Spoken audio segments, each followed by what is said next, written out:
Hello everyone, मैं M के Mehla from chemistry point. Video शुरू करने से पहले जो स्टूडेंट्स नए हैं वो चैनल को सब्सक्राइब कर लें और वीडियो को लाइक और शेयर करना ना भूलें। दूसरा बेटा, आपको वीडियो जो है वो कंप्लीट देखना है। जब आप वीडियो को कंप्लीट देखेंगे तो ही जो है आपको इसमें दिया हुआ स्टडी मटेरियल जो है वो समझ में आएगा, अन्यथा समझ में नहीं आएगा।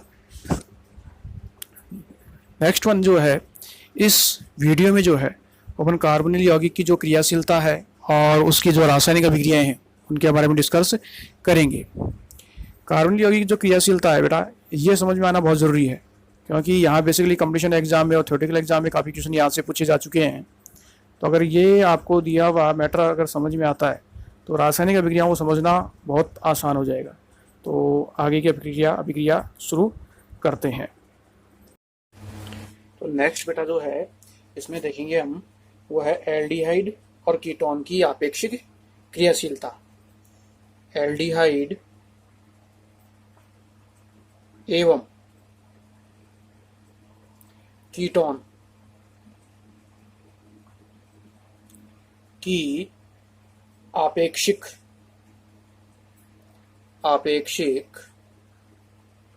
क्रियाशीलता। ठीक है, कि एल्डिहाइड और कीटोन की जो है वो क्रियाशीलता किस प्रकार से है, कि इनमें कौन ज्यादा क्रियाशील है, किस अवस्था में क्रियाशील होगा, इसकी क्रियाशीलता को कौन कौन से कारक जो हैं वो प्रभावित करते हैं। तो फर्स्ट वन जो है, ये सारी की सारी क्रियाशीलता जो है वो किसके प्रति देखनी है। अपने पीछे जो है वो अपन देख चुके हैं, जो अपना पिछला वीडियो था उसमें देखा था नाभिक स्नेही योगात्मक अभिक्रियाओं के लिए। उसी के संदर्भ में जो है वो एल्डिहाइड और कीटोन की जो है वो आपेक्षिक क्रियाशीलता का क्रम दिया जाता है। तो इसमें जो है वो सिंपल एक पॉइंट लिखेंगे। पहले वो इस हेडिंग के नीचे एक पॉइंट लिखना है। पहले वो पॉइंट लिखो, नाभिक स्नेही योगात्मक अभिक्रियाओं। नाभिक स्नेही योगात्मक अभिक्रियाओं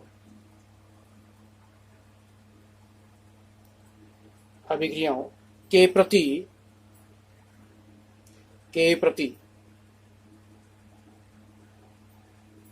एल्डिहाइड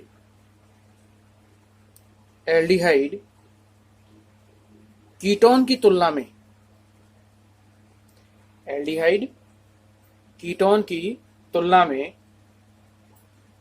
अधिक क्रियाशील होते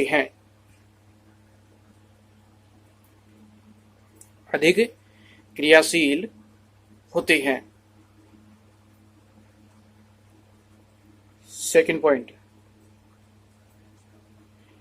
एल्डिहाइड की कीटोन की तुलना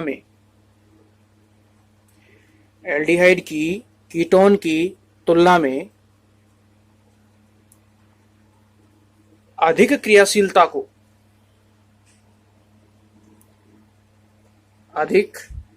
क्रियाशीलता को निम्न आधार पर समझाया जा सकता है।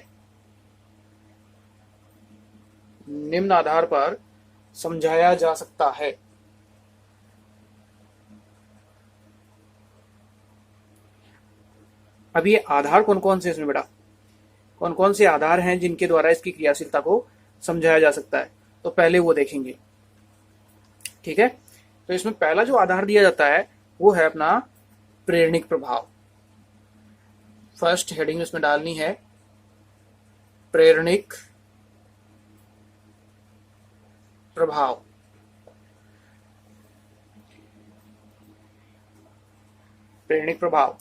या ब्रैकेट में कर सकते हैं आई इफेक्ट, आई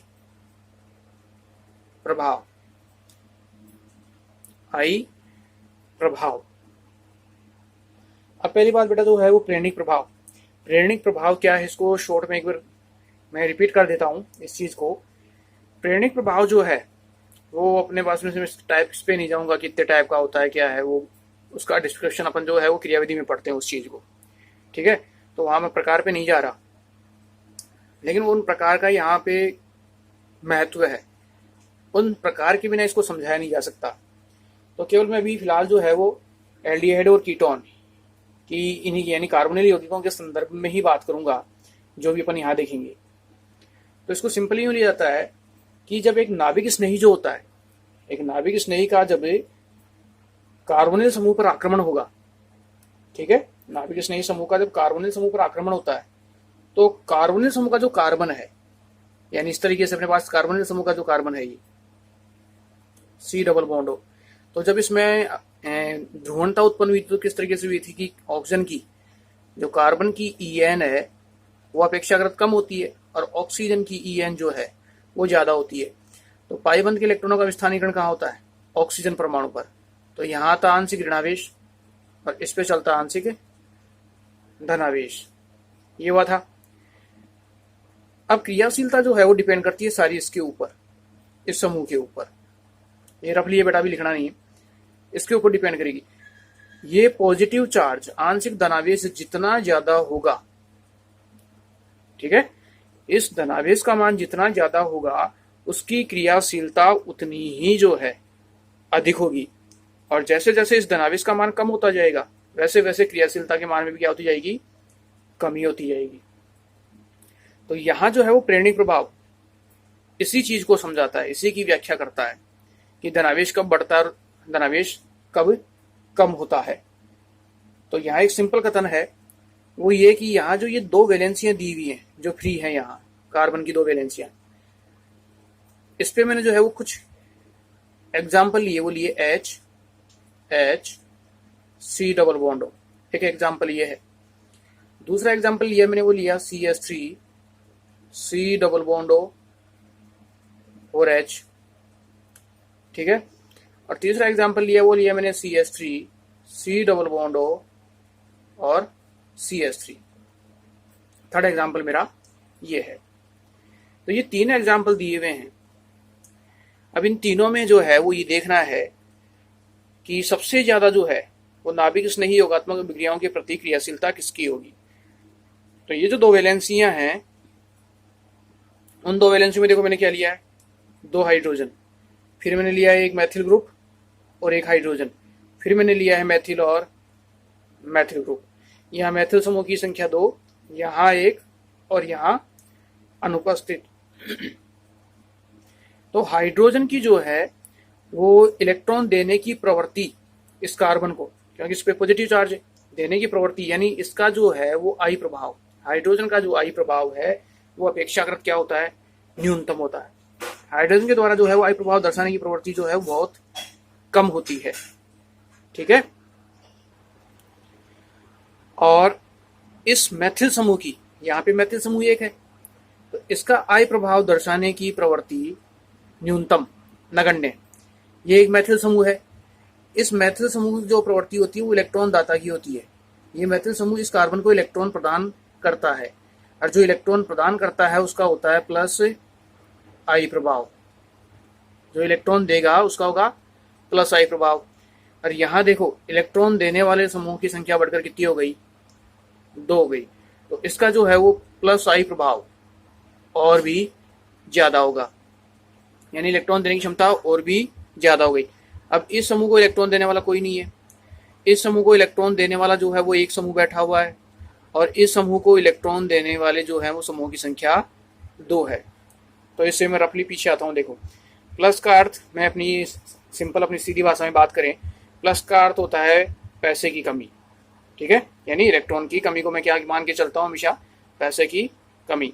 यह है पैसे की कमी, ठीक है। और इसे जो है या यूं मान सकते हैं इसके ऊपर जो है वो कर्जा लगा हुआ है, कर्जा है इसके ऊपर, इसको अपना कर्जा चुकाना है। अब कर्जा क्या है? पैसे की कमी है तभी कर्जा है, तो ये अपना कर्जा चुकाना चाहेगा, पैसे की पूर्ति करना चाहेगा। तो क्या होता है, तो जैसे जैसे इसके पास पैसे की मात्रा बढ़ती जाएगी वैसे वैसे जो है इसका कर्ज चुकता होता जाएगा, ठीक है।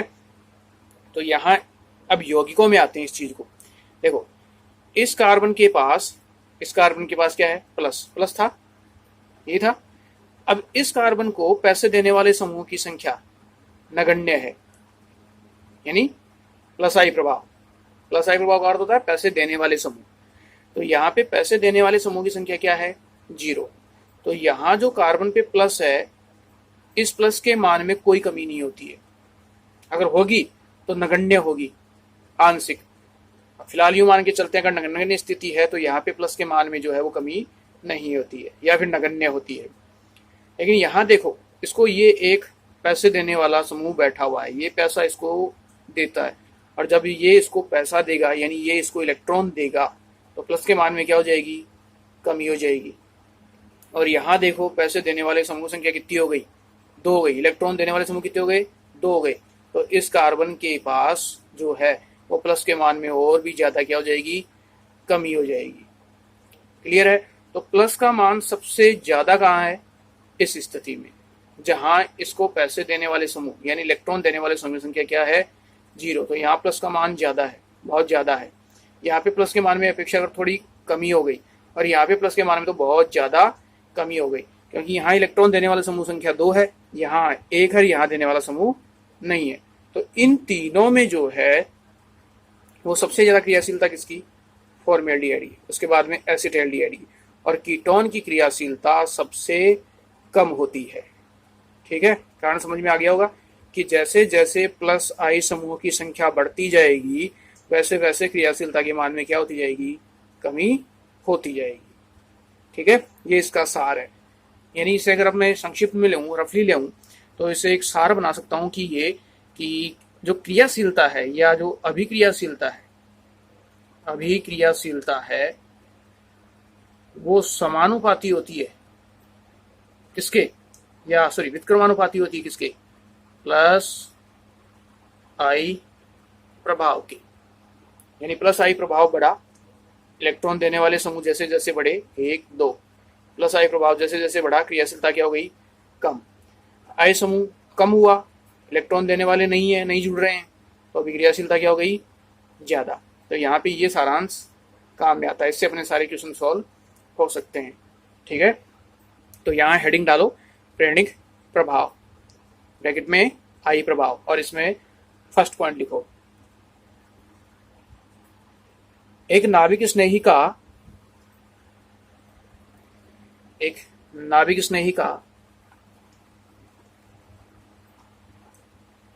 कार्बोनिल समूह पर आक्रमण, एक नाभिक स्नेही का कार्बोनिल समूह पर आक्रमण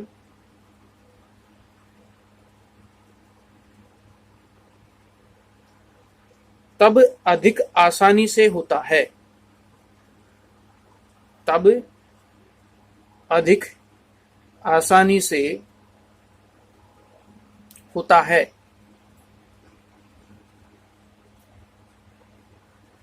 जब कार्बोनिल कार्बन पर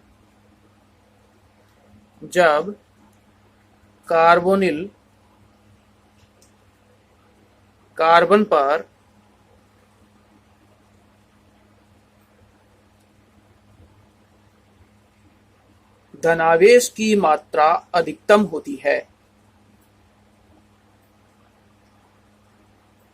धनावेश की मात्रा अधिकतम होती है,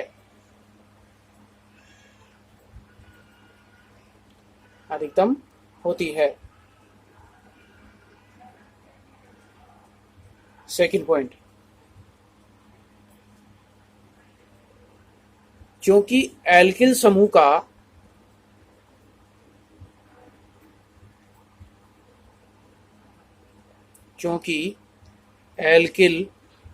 का प्लस आई प्रभाव होता है, एल्किल समूह का प्लस आई प्रभाव, यानी ये आर का जो है, आर बराबर अपना एल्किल समूह होता है, उसका क्या होता है? प्लस आई प्रभाव होता है। क्योंकि एल्किल समूह का प्लस आई प्रभाव होता है, अतः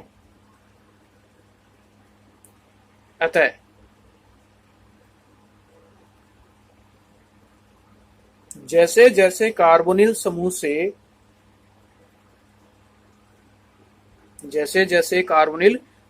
अपना, यानी ये सी डबल बॉन्ड हो, ये कार्बोनिल समूह है, कार्बोनिल समूह से जुड़े हुए एल्किल समूहों की संख्या, जुड़े हुए एल्किल समूहों की संख्या बढ़ती जाती है।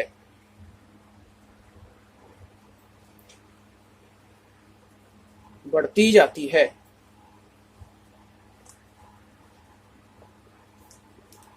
तो कार्बोनिल कार्बन पर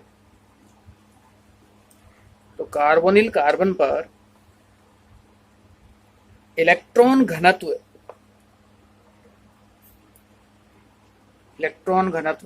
बढ़ता है।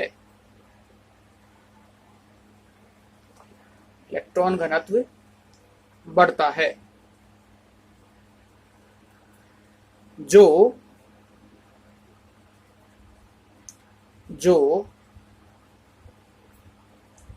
नाभिक स्नेही योगात्मक अभिक्रियाओं,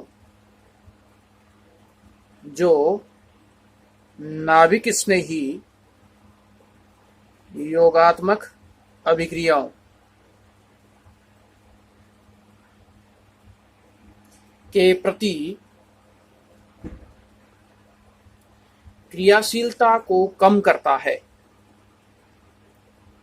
क्रियाशीलता को कम करता है।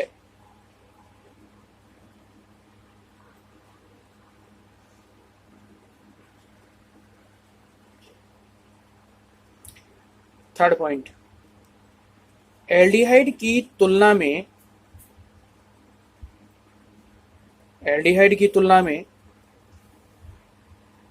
कीटोन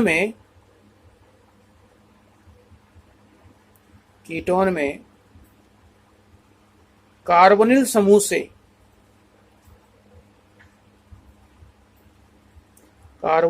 से अधिक एल्किल समूह जुड़े होते हैं।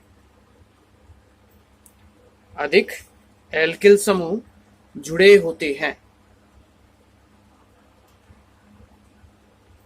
अतः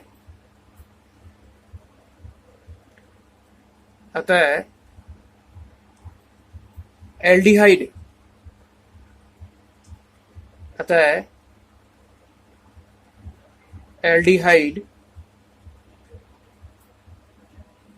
नाभिक स्नेही योगात्मक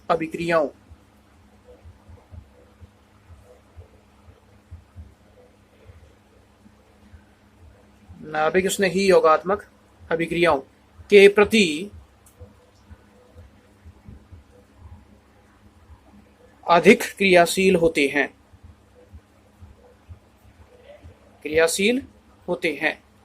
जैसे अब बेटा यहाँ पे एक बार दोबारा ध्यान देना इस चीज को, ठीक है। ये अपना कार्बोनिल समूह है, ये इसकी दो वैलेंसियां है। कार्बोनिल समूह में इस पाई बंध के इलेक्ट्रॉन ऑक्सीजन लेता है तो इस पे आता है आंशिक ऋणावेश और कार्बन पे चलता है आंशिक धनावेश। इस अभिक्रियाशीलता शब्द का अर्थ है कि इस प्लस का मान जितना ज्यादा होगा, अभिक्रियाशीलता या क्रियाशीलता यूं कह सकते हैं बेटा, अभिक्रियाशीलता जो है वो उतनी ही ज्यादा होगी। यह समानुपाती है, इस चीज को ध्यान रखना है। प्लस का मान ज्यादा तो अभिक्रियाशीलता भी क्या होगी, ज्यादा होगी, ठीक है। अब इस अभिक्रियाशीलता को ऐसे कौन कौन से कारक हैं जो कम करते हैं, उनमें जो है वो पहला कारक जो अभी अपन लिख रहे हैं वो क्या है, प्रेरणिक प्रभाव या आई प्रभाव, यही है, ठीक है। अब तो मेरे पास 3 एग्जांपल हैं, फॉर्मेल्डिहाइड, एसिटाल्डिहाइड और मेरा कीटोन। ये 3 एग्जांपल है, क्लियर। तो यहां देखो बेटा, इसके अंदर फॉर्मेल्डिहाइड में अब यहां समझने के लिए है कि यहां क्या है, प्लस, यहां है माइनस, यहां है प्लस, यहां है माइनस, और यहां है प्लस और यहां है माइनस। ये है, ये समझने के हिसाब से बेटा, बनाना नहीं है ये प्लस माइनस बनाना नहीं है, केवल समझने के हिसाब से मैंने बनाया इसको। अब ये जो समूह है हाइड्रोजन, इन हाइड्रोजन की प्रवृत्ति इलेक्ट्रॉन देने की जो है वो नगण्य होती है। इनका जो प्लस आई प्रभाव है, इन दोनों हाइड्रोजन्स का जो है वो प्लस आई प्रभाव जो है वो क्या होता है, नगण्य होता है। इलेक्ट्रॉन देने की प्रवृत्ति जो है इनकी बहुत ही कम होती है, प्लस आई प्रभाव जो है इनका बहुत कम होता है। तो ये जब इसको इलेक्ट्रॉन ही देंगे तो यहाँ पे इस प्लस का मान क्या होगा, बहुत ज्यादा होगा। ठीक है, अब यहाँ आओ इस वाले में ये जो दिया हुआ है CH3, इस CH3 का जो है वो होता है प्लस आई प्रभाव। अब CH3 का प्लस आई प्रभाव है तो ये इसको क्या करेगा, इलेक्ट्रॉन देगा, और जैसे ही ये इसको इलेक्ट्रॉन देगा तो इसके धनावेश में क्या हो जाएगी, कमी हो जाएगी। ठीक है, इसका नगण्य है, इस हाइड्रोजन का नगण्य है। इसमें नेक्स्ट अगले में आऊं थर्ड में, तो यहां देखोगे तो यहां इन दोनों समूहों का, इन समूहों का, ये और ये समूह, तो ये भी कौन सा दर्शाता है, प्लस आई, और ये समूह भी क्या दर्शाएगा, प्लस आई। तो यहाँ तो प्लस आई समूह दर्शाने वाली संख्या कितनी हो गई, 2। तो यहाँ तो ये 2 मिलके इसको इलेक्ट्रॉन देते हैं, तो इसके प्लस के मान में जो है, इसके प्लस के मान में तो वो और भी ज्यादा कमी हो जाएगी। यहाँ जो है वो तुलनात्मक रूप से ज्यादा है, कम तो हो रहा है लेकिन इन दोनों की तुलना में जो है वो यहाँ प्लस का मान बहुत ज्यादा है। या यूं भी कह सकता हूँ कि अगर आप ज्यादा नहीं मानो तो यहाँ जो है वो आंशिक कम होता है, थोड़ा कम होता है, यहाँ इससे थोड़ा ज्यादा होता है, यहाँ तो बहुत ही ज्यादा होगा। तो यहाँ प्लस का मान सबसे कम, यहाँ थोड़ा ज्यादा, और यहाँ पे सबसे ज्यादा। और ऊपर मैंने क्या लिखा है, जहाँ प्लस का मान ज्यादा है उसकी क्रियाशीलता क्या होती है, ज्यादा होती है। तो इस स्थिति में सबसे ज्यादा क्रियाशीलता किसकी हो जाएगी, फॉर्मेल्डिहाइड की। फॉर्मेल्डिहाइड की भी क्रियाशीलता सबसे ज्यादा, उसके बाद में एसिटाल्डिहाइड की, और सबसे कम कीटोन की। ये अपना एग्जाम्पल जो भी अपने ऊपर लिया। तो सारांश में कि जैसे जैसे प्लस आई प्रभाव दर्शाने वाले समूह की संख्या बढ़ती जाएगी वैसे वैसे क्रियाशीलता कम होती जाएगी। तो 2 रिजल्ट हैं अपने पास, 2 रिजल्ट हैं, या मेन रिजल्ट वो ये है कि अभिक्रियाशीलता, इस एग्जाम्पल के नीचे लिख सकते हो आप,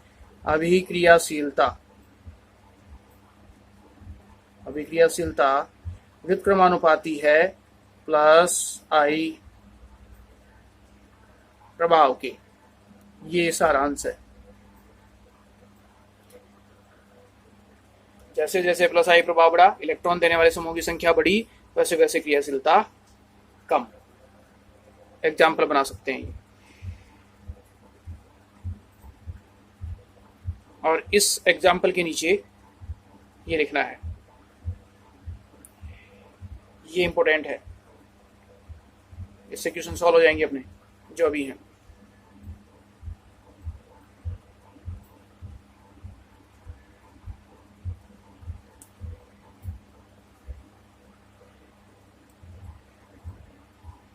क्लियर है बेटा। सेकंड, दूसरा फैक्टर, ये तो पहला फैक्टर हो गया प्रेरणिक प्रभाव। इसी में दूसरा फैक्टर जो आता है वो आता है त्रिविम प्रभाव। ये बड़ी मजेदार चीज है। ये तो एक कहानी है, एक स्टोरी है, एक राजा की स्टोरी। अब वो राजा की स्टोरी किस तरीके से है इसको पहले समझते हैं। इसमें क्या है कि देखो, C डबल बॉन्ड O और ये समूह, ठीक है, ये राजा है, इसको यूं मान सकता हूं मैं, ये जो है वो राजा है, ये कार्बन, ठीक है। और अब इस राजा पे जो है वो बाहर से कोई आक्रमणकारी जो है वो क्या करता है, आक्रमण करता है। ध्यान से सुनना बेटा कहानी, बड़ी इंटरेस्टिंग कहानी। इस कहानी से बड़ी आसानी समझ में आएगा। एक राजा है, ये राजा है केंद्र में, ठीक है, राजा है। ये राजा के जो है वो सिपाही हैं, इसके चारों तरफ जो भी हैं। अब इस राजा के ऊपर जो है वो आक्रमणकारी जो है वो क्या करता है, आक्रमण करता है। अपना आक्रमणकारी कौन है, आक्रमणकारी है नाविक स्नेही। ठीक है, आक्रमणकारी जो है वो राजा पे क्या कर रहा है, आक्रमण, यानी नाविक स्नेही जो है इसके ऊपर आक्रमण कर रहा है। अब इसको क्या करना है कि इस राजा पे जो है वो विजय प्राप्त करनी, इस राजा को ये जीतना चाहता है, इसके राज्य को जीतना चाहता है। तो क्या होगा इसमें कि ये जो इसके सैनिक है, यहां तक पहुंचने के लिए पहले इस आक्रमणकारी को इसके सैनिकों से युद्ध करना होगा, यही है। तो इसमें क्या है कि इस राजा के साथ जो है वो एक इसका ऐसा जो है वो सिपेसालार है, या इसका एक सैनिक सिपाही मानो, जो इस राजा की पकड़ को कम करता है, इसकी मजबूती को कम करता है, या यूं कहते हैं कि जिसमें धोखाधड़ी जैसी स्थिति होती है, धोखा देने का काम करता हो। राजा के साथ जिसने धोखा किया हो, इतिहास में अपने पढ़ा है, तो इसको धोखा देने का काम करता है। धोखा किस तरीके से कि ये जो है इसके साथ जिस तरीके से जुड़ा हुआ है, तो कुछ मन मुटाव हुआ, कुछ बैर जैसी स्थिति हुई, या विचार नहीं मिले, वो स्थिति हो गई है ऐसी कि इस पे इसने माइनस ला दिया और इसके ऊपर इसने प्लस चार्ज कर दिया, यानी इसकी ताकत में इसने कुछ कमी कर दी, इलेक्ट्रॉन लेके इसकी ताकत में कुछ कमी कर दी। अब यहां इसके दो सिपाही है, अब सारी जिम्मेदारी जो है वो इन दो के ऊपर है। ठीक है, अब ये जितने मजबूत होंगे, ये आक्रमणकारी उतनी आसानी से आक्रमण नहीं कर पाएगा, ये जितने ज्यादा मजबूत होंगे। और अगर ये मजबूत नहीं है तो ये आक्रमणकारी यहाँ पे इस पे आसानी से आक्रमण कर देगा। क्लियर? अब आसानी से आक्रमण हो गया तो क्रियाशीलता क्या हो जाएगी, ज्यादा। अभी क्रिया आसानी से हो जाएगी, क्रियाशीलता ज्यादा होगी। और आसानी से आक्रमण नहीं कर पाता है, इसका मतलब उसकी क्रियाशीलता क्या हो गई, कम हो गई। ये आक्रमणकारी जो है इसको जीत नहीं पाएगा। अब वो जो सैनिकों की जो स्थिति है, ये आक्रमणकारी जो स्थिति में बात कर रहा हूं, ये इस स्थिति को, इस आक्रमणकारी के आक्रमण को रोकने के लिए जो प्रक्रिया काम में आती है उसे अपन केमिस्ट्री की भाषा में कहते हैं त्रिविम बाधा। इस आक्रमणकारी के मार्ग में अगर अवरोध उत्पन्न कर दिया जाए, अवरोध कौन उत्पन्न करेंगे, ये दो सैनिक। ये सैनिक जितने ज्यादा होंगे, फैले हुए होंगे, ये आक्रमणकारी उस राजा तक नहीं पहुंच पाएगा। उसी को कहा जाता है त्रिविम बाधा। त्रिविम बाधा ज्यादा हो गई तो आक्रमण आसानी से नहीं होगा, और आक्रमण आसानी से नहीं होगा तो क्रियाशीलता क्या हो जाएगी, कम हो जाएगी। ठीक है, तो यहां दूसरा फैक्टर काम में आता है, वो आता है अपना पहला प्रेरणिक प्रभाव हो गया, और दूसरा हो गया त्रिविम बाधा। ठीक है, इसी फैक्टर को पढ़ना है अपने को, ध्यान से सुन लेना। ये हिस्टोरी से बहुत अच्छी तरह समझ में आती है चीज। कार्बोनिल समूह में कार्बन क्या है, राजा है। बाहर से एक आक्रमणकारी आता है, उसके ऊपर आक्रमण करना चाहता है, राजा के ऊपर, यानी उस राजा के राज्य को जीतना चाहता है। अब राजा के राज्य को कब जीत सकता है आक्रमणकारी, यानी मेरा नाविक स्नेही कब जीत सकता है, जब यहाँ पे जो है वो सैनिकों का फैलाव कम से कम हो, इस राजा के पास यहाँ पे सैनिक कम से कम मात्रा में उपस्थित हो, तो यह आक्रमणकारी उस पर आसानी से आक्रमण करके से जीत लेगा। और जितनी आसानी से उसको जीत लेगा उसकी क्रियाशीलता उतनी ही ज्यादा हो जाएगी। लेकिन यहाँ पे अगर सैनिकों की संख्या बढ़ती गई, सैनिकों की संख्या बढ़ गई, इसको चारों तरफ उसने जाल बना दिया राजा की तरफ, तो ये आक्रमणकारी वहां पे आसानी से आक्रमण नहीं कर पाएगा, और आसानी से आक्रमण नहीं हुआ तो क्रियाशीलता यानी अभिक्रिया क्या होती जाएगी, कम हो जाएगी। तो ये जो सैनिकों की संख्या बढ़ रही है, जाल बन रहा है, उसको क्या कहा जाता है केमिस्ट्री में, यहाँ क्या मान रहा हूं मैं, त्रिविम बाधा। यानी त्रिविम बाधा, फैलाव जितना ज्यादा होगा, राजा की तरफ घेरा जितना ज्यादा होगा, अभिक्रिया उतनी ही कम होती जाएगी। ठीक है, अब यहाँ जो अपने मेन पॉइंट पे आते हैं इसको, अब वो कैसे, तो वो है इस तरीके से। एग्जाम्पल लिया HC double bond O H, देखो एग्जाम्पल को देखना बेटा गौर से। दूसरा लिया मैंने CH3 C double bond O H, और तीसरा लिया CH3 C double bond O और CH3। ठीक है, ये एग्जाम्पल है। अब ये तीन है, इन तीनों में से जो है वो किसकी क्रियाशीलता जो है वो अधिकतम होगी, बहुत ज्यादा होगी, या यूं कहें कि इन तीनों में से किस स्थिति में ये जो आक्रमणकारी है, इन तीनों में से ये आक्रमणकारी किसके ऊपर आसानी से आक्रमण करेगा, किसको आसानी से जीतेगा। तो देखो यहाँ ये है राजा, राजा के साथ यहाँ एक सैनिक जुड़ा हुआ है, यहाँ राजा के साथ एक सैनिक जुड़ा हुआ है। ठीक है।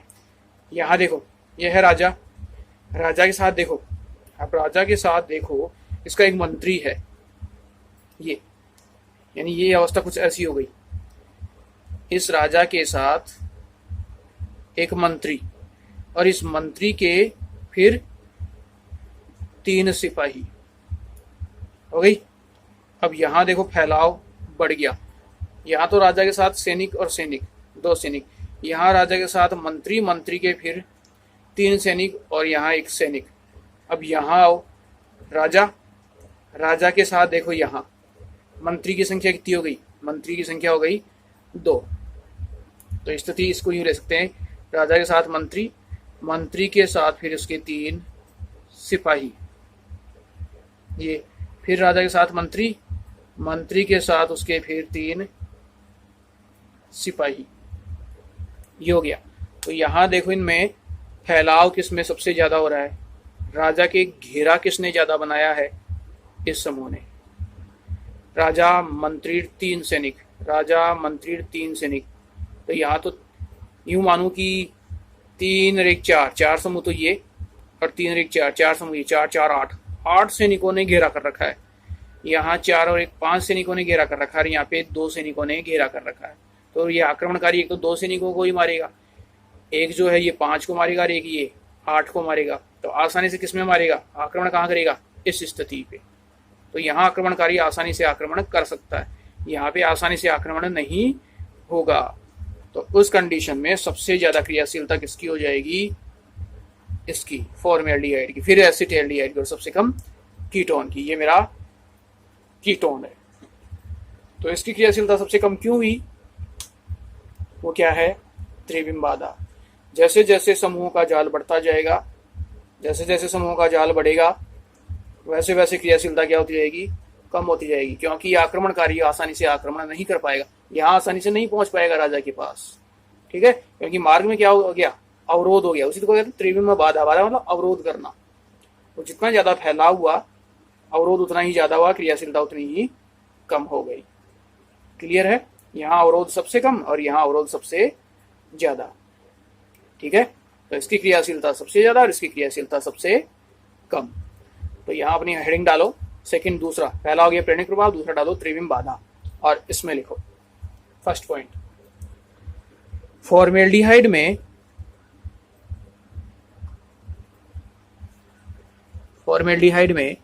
कार्बोनिल कार्बन से, यह है अपना फॉर्मेल्डिहाइड, फॉर्मेल्डिहाइड में कार्बोनिल कार्बन से कोई एल्किल समूह, यहां कोई एल्किल समूह नहीं है, कोई एल्किल समूह जुड़ा नहीं होता है,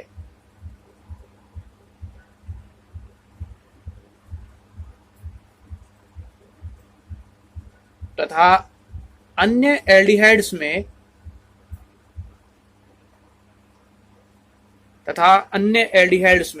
अन्य एल्डिहाइड्स मतलब बेटा ये देखो, ये है फॉर्मेल्डिहाइड, इसमें कोई एल्किल समूह नहीं है, लेकिन अन्य एल्डिहाइड, इसको छोड़कर, फॉर्मेल्डिहाइड को छोड़कर जो भी एल्डिहाइड है वो सारे अन्य में आते हैं। यहाँ अन्य एल्डिहाइड्स में एक ये है ना CH3, एक एल्किल समूह जुड़ा होता है, तथा कीटोन, और कीटोन में कितने हैं एल्किल समूह, एक और एक, दो कीटोन समूह, एल्किल समूह, यहाँ एक एल्किल समूह है, यहाँ पे 2 एल्किल समूह है, तथा कीटोन में 2 एल्किल समूह उपस्थित होते हैं।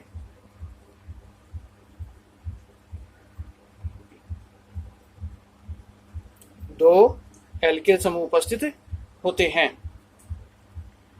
जैसे जैसे एल्किल समूहों की संख्या, जैसे जैसे एल्किल समूहों की संख्या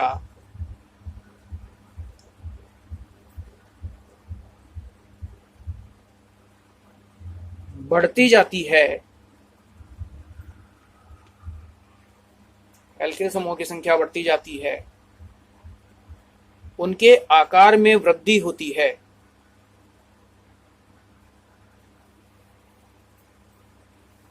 उनके आकार में क्या हो जाएगी, वृद्धि। जैसे ये फैलाव हो गया, चारों तरफ, राजा के चारों तरफ फैलाव हो गया, आकार में वृद्धि होती जाती है, जिसके फलस्वरूप जिसके फलस्वरूप जिसके फलस्वरूप क्या हुआ था, आक्रमणकारी इसके ऊपर आसानी से आक्रमण नहीं कर पाया था। जिसके फलस्वरूप, आक्रमणकारी कौन है, नाविक स्नेही, जिसके फलस्वरूप नाविक स्नेही का जिसके फलस्वरूप नाविक स्नेही का कार्बोनिल समूह के कार्बन पर नाविक स्नेही का कार्बोनिल समूह के कार्बन पर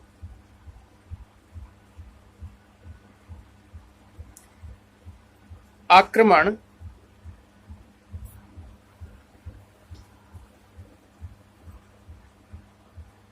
त्रिविम बाधा के कारण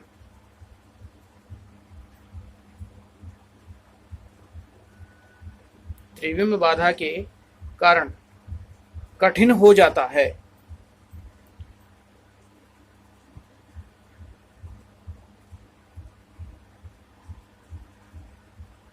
कठिन हो जाता है अर्थात त्रिविम बाधा के कारण, त्रिविम बाधा के कारण क्रियाशीलता कम होती जाती है। क्रियाशीलता कम होती जाती है, जिसे निम्न प्रकार से समझाया जा सकता है।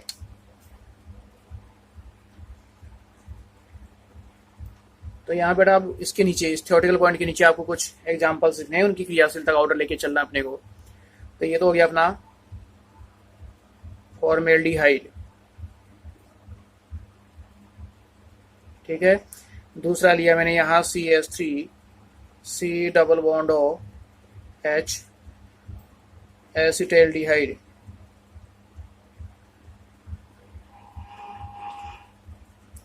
तीसरा है मेरे पास CH3 C double bond O CH3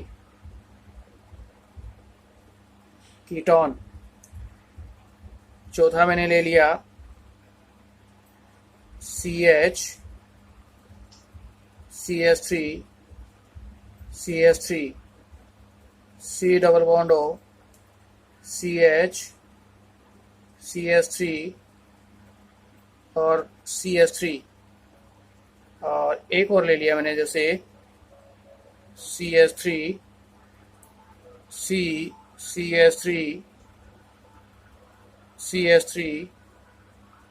C double bond O CH3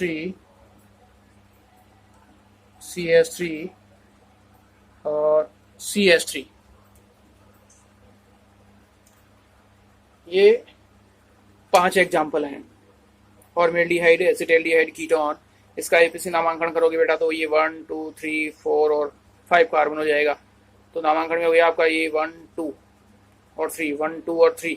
तो 1 2 पे है, 3 और 4 पे, 2 4 डाई मैथिल। कितने कार्बन हो गए ये? 5 पेंट 3 ऑन। इसका हो गया आपका 2 4 डाई मैथिल पेंट 3 ऑन।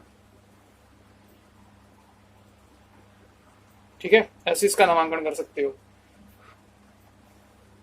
तो इन पांचों में जो है वो देखो, यहाँ 2 सैनिक, यहाँ देखो घेराव 1, यहाँ घेरने वाले समूह की संख्या 2 मंत्री, फिर उसके 3 सैनिक, यहाँ देखो मंत्री 1 2 और 3 मंत्री, 1 2 और 3 6 मंत्री, फिर उनके ये सैनिक, यहाँ देखो 1 2 3 4 1 2 3 4 8 मंत्री, 6 मंत्री 8 मंत्री, फिर उनके सिपाही। तो यहाँ तो फैलाव बहुत ज्यादा हो गया, इसको तो बहुत ज्यादा सैनिकों ने घेर रखा। तो यहाँ पे आक्रमण सबसे कम, यहाँ तो केवल 2 ही सैनिक है, तो यहाँ पे आसानी से आक्रमण हो जाएगा।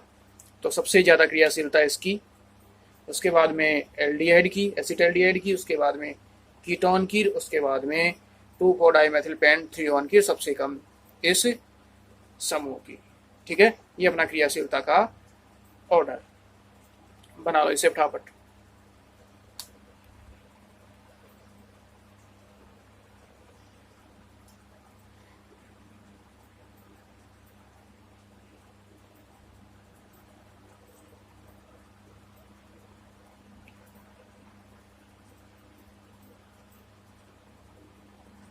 बन गया होगा।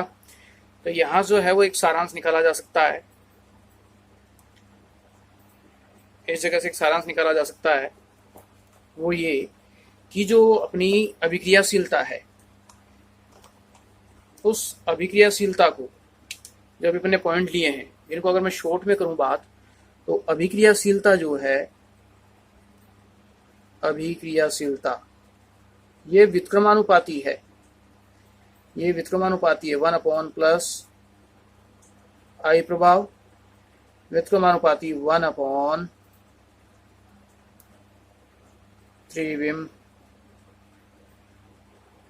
बाधा, ये वाला। ठीक है, अभिक्रियाशीलता जो है वो +I प्रभाव के व्युत्क्रमानुपाती है और त्रिविम बाधा के व्युत्क्रमानुपाती है। यानी +I प्रभाव जो है वो समानुपाती किसके हो गया, त्रिविम बाधा, ये एक दूसरे के समानुपाती और इसके व्युत्क्रमानुपाती। अगर ये बढ़ता है तो इसके मान में क्या होती है, कमी होती है। ये अपना इसका सारांश है। क्लियर। तो ये जो है वो इसकी अभिक्रियाशीलता को प्रभावित करने वाले दो कारक हैं, +I प्रभाव, प्रेरणिक प्रभाव और त्रिविम बाधा।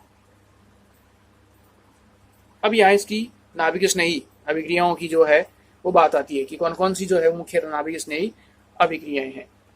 इसमें फर्स्ट लेते हैं, वो है आपकी हाइड्रोजन साइनाइड का, हाइड्रोजन साइनाइड का योग। हाइड्रोजन साइनाइड की अभिक्रिया करवानी है कॉमन, तो यहां मैं कॉमन अभिक्रिया लेऊंगा बेटा। पहले मेरा क्या है, कार्बोनिल समूह C+O। इसकी क्रिया मुझे किससे करवानी है, हाइड्रोजन साइनाइड के साथ। ठीक है, हाइड्रोजन साइनाइड जो है वो इससे क्रिया करता है। तो हाइड्रोजन साइनाइड में Cn, इसकी इलेक्ट्रोनेगेटिविटी ज्यादा होती है तो बंद के इलेक्ट्रॉन टूटेंगे और यहाँ आएंगे। ठीक है, ऐसे ही पाई बॉन्ड का स्थानांतरण होगा और ये यहाँ से यहाँ स्थानांतरित होगा, तो इस पे तो आएगा आंशिक ऋणावेश, इस पे आएगा आंशिक धनावेश। ये आपका प्लस और ये आपका माइनस। ठीक है, स्थिति हो गई। अब ये देखो यहाँ इस स्थिति में अब आक्रमण किस पे किस तरीके से होगा, आक्रमण करवाना है। तो आक्रमण करवाने के लिए इसका माइनस किसके साथ जाएगा, कार्बन के साथ, इसका प्लस और इसका माइनस, और इसका हाइड्रोजन किसके साथ जाएगा, इसके ऑक्सीजन के साथ।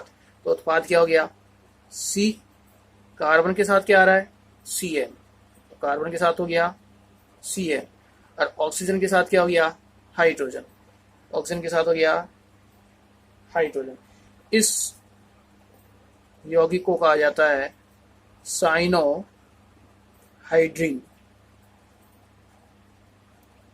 साइनोहाइड्रिन, ये अपना प्रोडक्ट कॉमन अभिक्रिया का। अब इस कॉमन अभिक्रिया को जैसे एग्जाम्पल के लिए लेना चाहूं, उदाहरण की बात करें, ये बात समझ में आ गई, ये कॉमन अभिक्रिया है इसलिए कि कार्बोनिल यौगिक है वो मेरा एल्डिहाइड भी हो सकता है और कीटोन भी हो सकता है। इसके ऊपर किसका योग करवाना है, SCN का। Cn, इसमें ये बंद टूटता है, इसकी विद्युतता ज्यादा है तो इस पे माइनस और हाइड्रोजन पे प्लस। अब आपको कुछ नहीं करना है, अभिक्रिया कौन सी है, नाभिक स्नेही योगात्मक, यानी योग जोड़ना है। तो इसका माइनस इसके प्लस के साथ और इसका प्लस इसके माइनस के साथ उत्पाद हो गया साइनोहाइड्रिन, कुछ इस तरीके से। ठीक है, अब एग्जाम्पल लेते हैं। यहाँ मैंने यहाँ इस जगह मान लिया, पहला एग्जाम्पल है मैंने यहाँ रखा CH3, C+O, और यहाँ रख दिया मैंने H। ये क्या है मेरा, एसिटाल्डिहाइड। एसिटाल्डिहाइड। इसकी क्रिया किससे करवा रहा हूँ? हाइड्रोजन साइनाइड के साथ। तो जब इसकी हाइड्रोजन साइनाइड से क्रिया कराऊंगा तो कुछ इसी तरीके से होगी। तो ये H तो किसके पास जाएगा? H तो जाएगा ऑक्सीजन के पास, और Cn कहाँ जाएगा? इस कार्बन के पास। ठीक है, तो उत्पाद क्या हो गया? CH3, H है, H और के साथ क्या जुड़ रहा है? H, OH, और ये हो गया Cn। इस उत्पाद का नाम ये हो गया आपका एसिटाल्डिहाइड। Acetaldehyde, cyanohydrin, cyanohydrin.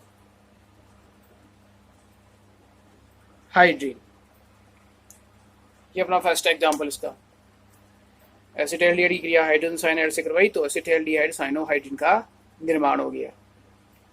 ठीक है, यानी इस वैलेंसी पे CH3 है, इस पे H है, यहाँ पे उठा के मैंने CH3 कर दिया, यहाँ पे उठा के क्या कर दिया? H कर दिया। ये तो किया है। ठीक है, तो जो मैंने अभी का रख लिया वो मेरा उत्पाद। साइनोहाइड्रिन तो कॉमन है ही, बन ही रहा है, ये अपना कॉमन है ही। ये आपका फर्स्ट एग्जाम्पल। इसी में सेकेंड एग्जाम्पल की बात करें, दूसरा एग्जाम्पल लें, तो दूसरा ले लिया मैंने यहाँ पे ये CH3, दूसरा एग्जाम्पल। बस इतना सा चेंज किया है। ये यहाँ CH3 था, एग्जाम्पल नंबर 2, और यहाँ भी क्या कर दिया मैंने? CH3। ठीक है, तो यहाँ क्या हो जाएगा? CH3। अब ये एसिटाल्डिहाइड नहीं है, ये मैंने क्या लिया है? ये मेरा है एसीटोन, एक कीटोन। तो ये उत्पाद क्या हो जाएगा मेरा? ये हो गया मेरा acetone, acetone cyanohydrin, acetone cyanohydrin. ये मेरा उत्पाद हो गया, एसीटोन साइनोहाइड्रिन।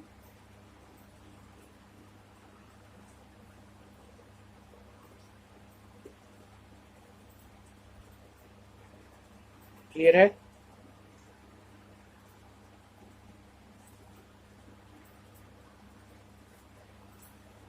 तो ये फर्स्ट अभिक्रिया अपनी हाइड्रोजन साइनाइड के साथ। सेकंड, दूसरी अभिक्रिया। दूसरी अभिक्रिया जो है वो है सोडियम बाइसल्फाइड। सोडियम बाइसल्फाइड के साथ अभिक्रिया दूसरी, सोडियम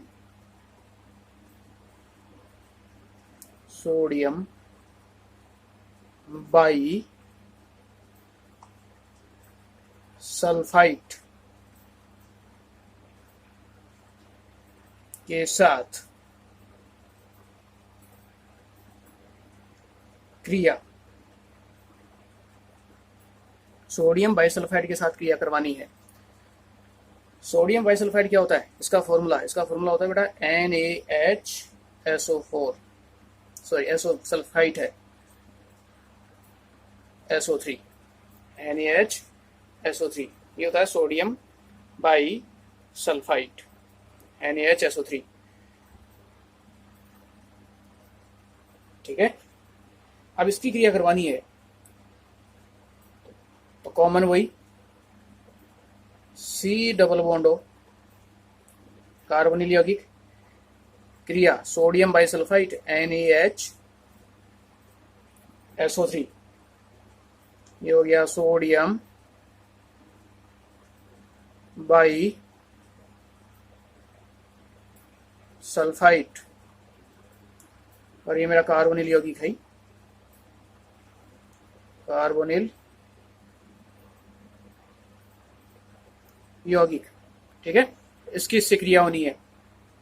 तो जैसे क्रिया होगी सेम पीछे वाली कहानी है। ये बंद यहाँ से टूटा, इसके पास आंशिक माइनस, इसके ऊपर आंशिक धन आवेश, सोडियम में आओगे तो Na प्लस, यही करोगे, और HSO3 माइनस।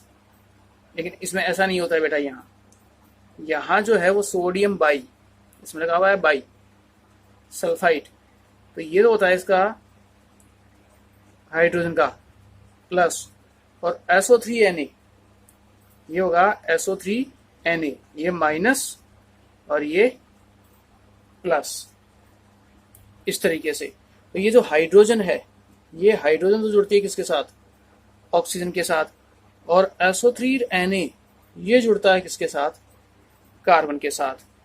तो जो प्रोडक्ट उत्पाद बनता है वो कुछ इस तरीके से, कार्बन ऑक्सीजन, ऑक्सीजन के साथ क्या जुड़ रहा है, हाइड्रोजन, और कार्बन के साथ क्या जुड़ रहा है, SO3 और Na, SO3 माइनस और Na प्लस। ठीक है, इसे कहते हैं सोडियम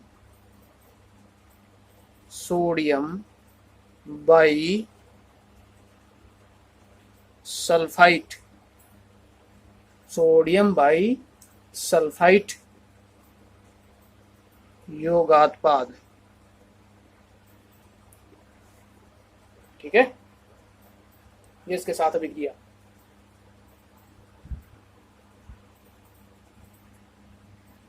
अब इस अभिक्रिया की एक विशेषता भी है बेटा, चलो इसका एक एग्जांपल ले लेते हैं साथ में।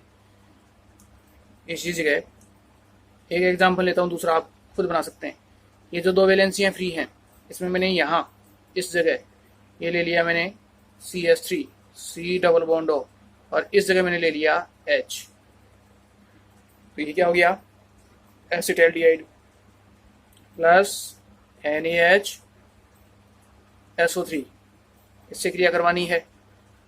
तो ये हाइड्रोजन तो यहाँ पहुंच जाएगा इसके साथ, और सल्फेट पहुंच जाएगा इसके साथ, तो उत्पाद हो गया CH3CH, ये हो गया आपका OH, और ये हो गया SO3Na।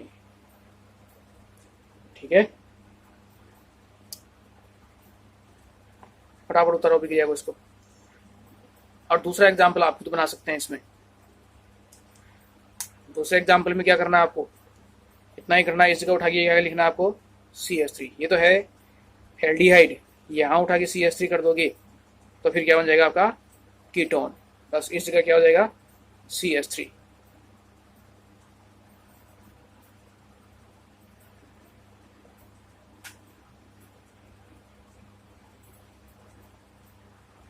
बन गया।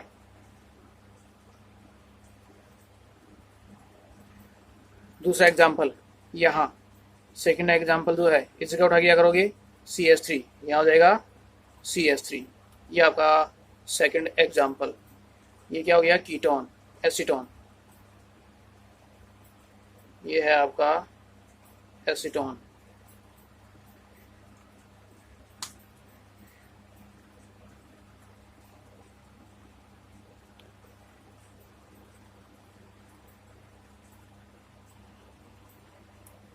क्लियर।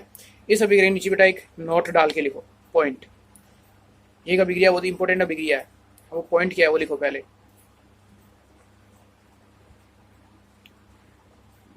उत्पाद को, यानी जो अपने पास ये उत्पाद है, जो उत्पाद आपको मिले, उत्पाद को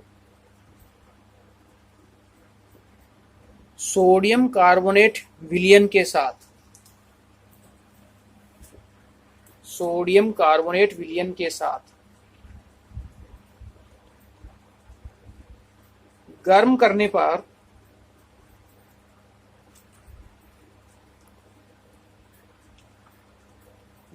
पर मूल एल्डिहाइड तथा कीटोन,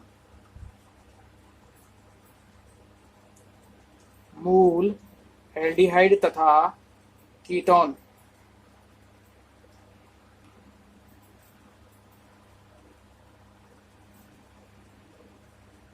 पुनः प्राप्त हो जाते हैं, पुनः प्राप्त हो जाते हैं।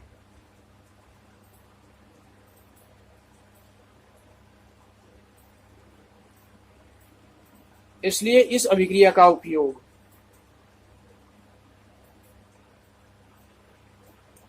इसलिए इस अभिक्रिया का उपयोग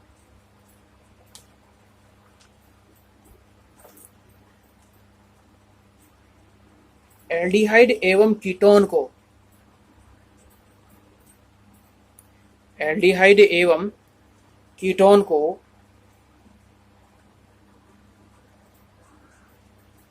अन्य कार्बनिक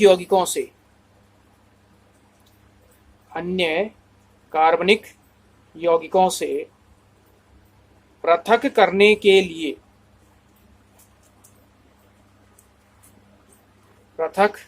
के लिए किया जाता है।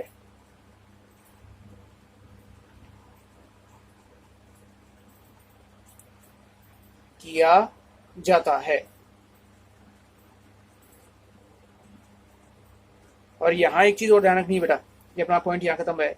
ये जो बना है अपने पास ये सोडियम बाई सल्फाइड योगात्पाद, ये जो सोडियम बाई सल्फाइड योगात्पाद है ये सामान्यतया क्रिस्टलीय कंपाउंड होता है। ये एक क्रिस्टलीय यौगिक है जो क्या है कि क्रिस्टलीय कंपाउंड है। तो इस आधार पे जो है इसकी अभिक्रियाओं के द्वारा एल्डिहाइड और कीटोन में जो है मूल रूप से अंतर किया जाता है। इसी में नेक्स्ट वन जो अगली अभिक्रिया आती है, इसमें मैकेनिज्म इसके द्वारा दी जाती है, क्रियाविधियों की बात की जाती है। अगली जो अभिक्रिया है वो अभिक्रिया होगी आपकी ग्रिग्नार अभिकर्मक के साथ। नंबर तीसरी हेडिंग डालोगे, ग्रिग्नार अभिकर्मक के साथ अभिक्रिया। सिंपल है, पढ़ी हुई है। थर्ड, ग्रिग्नार अभिकर्मक होता है RMgX के साथ क्रिया, इसके साथ अभिक्रिया करवानी है ग्रिग्नार अभिकर्मक से। तो जब ग्रिग्नार अभिकर्मक से क्रिया करवाई जाती है तो अपने को उत्पाद के रूप में क्या प्राप्त होगा? तो कॉमन अभिक्रिया लेके चल रहा हूं, C double bond O plus, अब RMgX है तो इसको मैंने इस तरीके से लिख लिया MgX और R, ठीक है। C double bond O carbonyl यौगिक ग्रिग्नार अभिकर्मक, जिसमें इसके ऊपर क्या आ रहा है माइनस, इस पे क्या चल रहा है प्लस, इस पे क्या होगा प्लस, R पे क्या होगा आपका माइनस। अब देखो बेटा इसमें जोड़ना किस तरीके से है। ये Mg तो किसके साथ जुड़ेगी? Mg तो जुड़ेगी प्लस किसके साथ जुड़ेगी? इसकी माइनस के साथ। और ये R किसके साथ जुड़ेगा? कार्बन के साथ। तो ये क्या बना आपका बॉन्ड फ्री C। ऑक्सीजन के साथ क्या जुड़ रहा है? MgX O MgX। और कार्बन के साथ क्या जुड़ रहा है आपका R, ये आके जुड़ गया R, ग्रिग्नार अभिकर्मक और कार्बोनिल यौगिक। अब यहां जो है इसकी क्रिया करवाओगे किसके साथ? जल अपघटन, जल के साथ अभिक्रिया, H2O के साथ अभिक्रिया, ठीक है। या यूं कर सकते हो उसे H और OH, इस तरीके से भी किया जा सकता है। या यूं ले लो H OH, तो H plus OH minus, O minus Mg plus. तो ये प्लस किसके साथ जाएगा? इसके माइनस के साथ। तो बाहर निकला है MgX और OH, और ये OH कहाँ जुड़ जाएगा? इस कार्बन के साथ। तो ये हो गया बॉन्ड फ्री C OH और R। क्लियर? ये मेरा हो गया एक एल्कोहल। तो इस तरीके से जब आप किसकी क्रिया, एक ग्रिग्नार अभिकर्मक की क्रिया कार्बोनिल यौगिक से संपन्न करवाते हैं तो उससे क्या मिलता है? एल्कोहल प्राप्त होता है, ठीक है। अब यहाँ जो है ये अभिक्रिया आपको प्रैक्टिस के रूप में खुद को सॉल्व करनी है कि यहाँ जो दिया हुआ है A बराबर है, इसमें दो, एक तो यौगिक आपको लेना है CH3 C double bond OH, और एक यौगिक लेना है आपको CH3 C double bond O और CH3, ठीक है। इन दो यौगिकों की अभिक्रिया आपको किसके साथ संपन्न करवानी है? ग्रिग्नार अभिकर्मक के साथ संपन्न करवानी है। इसकी नेक्स्ट जो आगे की अभिक्रियाएं होंगी अपनी, उसे अपन नेक्स्ट वीडियो में कंसल्ट करेंगे।